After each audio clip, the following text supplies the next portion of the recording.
Okay, this is a 1975 Rupp Roadster 2 that has been modified. They usually come with Tecumseh engines, but this one has a Briggs and Stratton 5 horsepower stuffed in there. It also has a torque converter, and I'll show you about the only, let's call it, damage or thing that's not great on it is, let me take this plastic cover off. It's only held in with 3 little bolts, and right now they're not tight, so I can pull this off and show you. There's another bolt up down in the front here.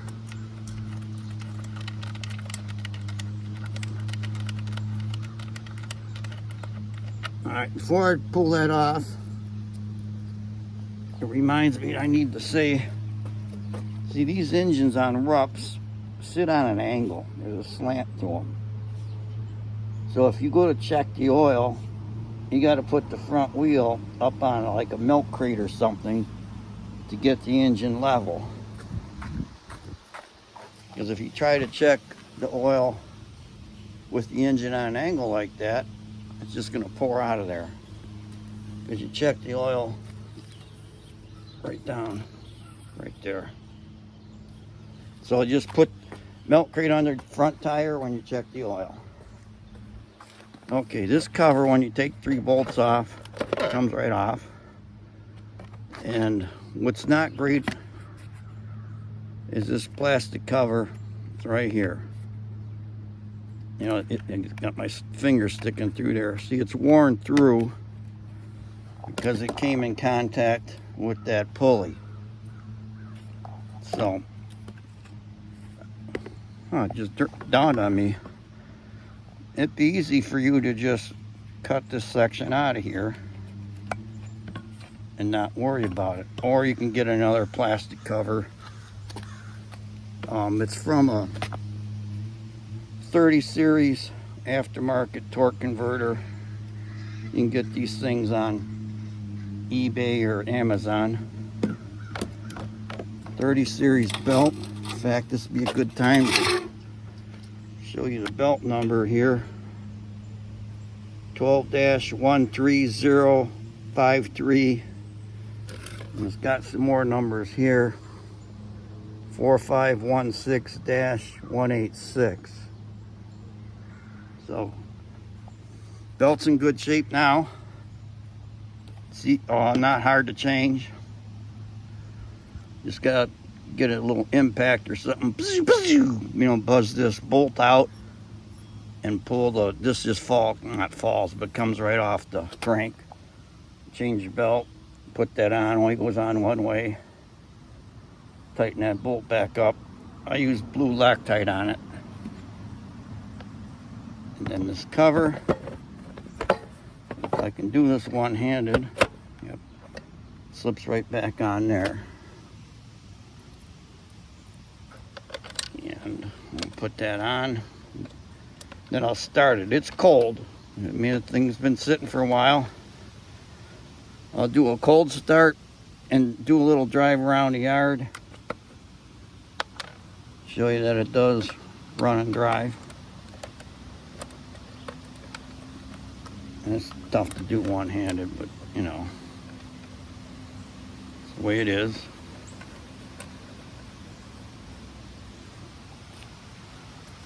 Yeah, reach around.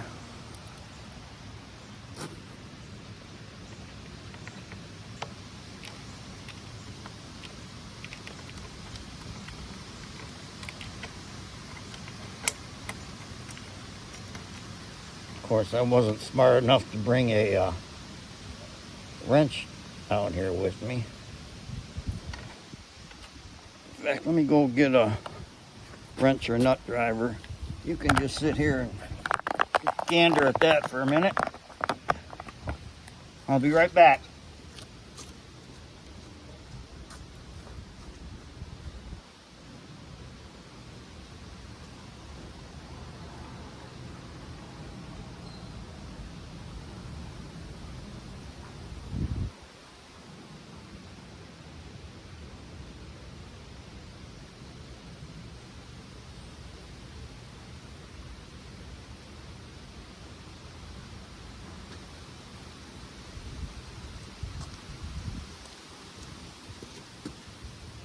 Okay, sorry about that.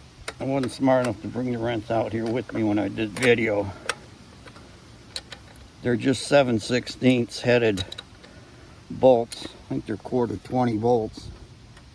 Real common.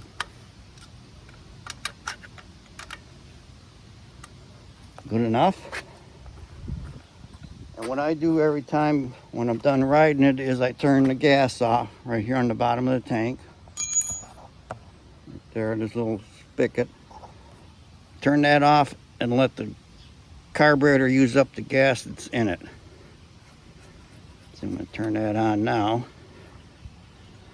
Because if you let gas sit in the carburetor for a while, it can gum up the inside of it and the jet and everything else.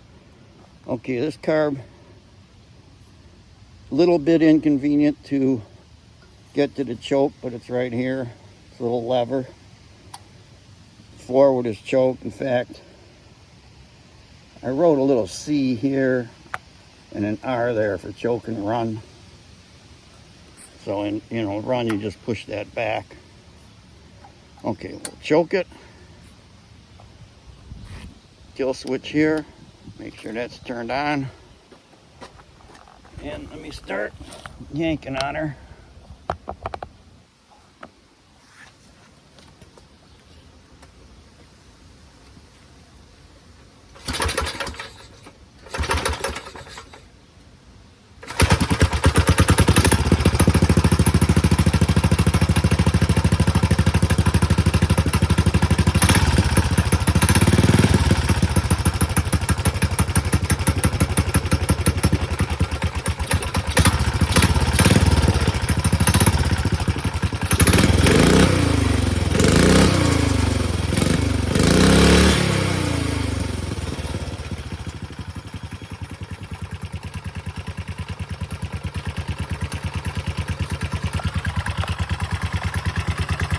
Good running engine.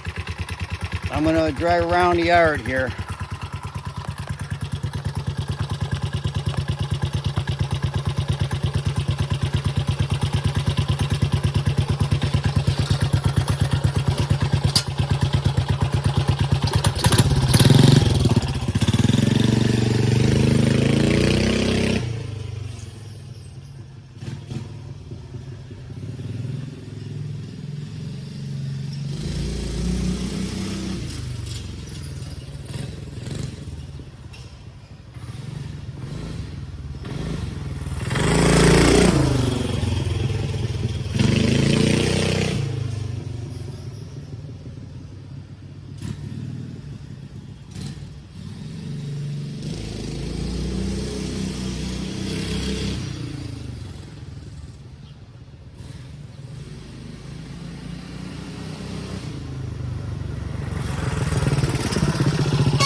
Okay, it does have front and rear brakes.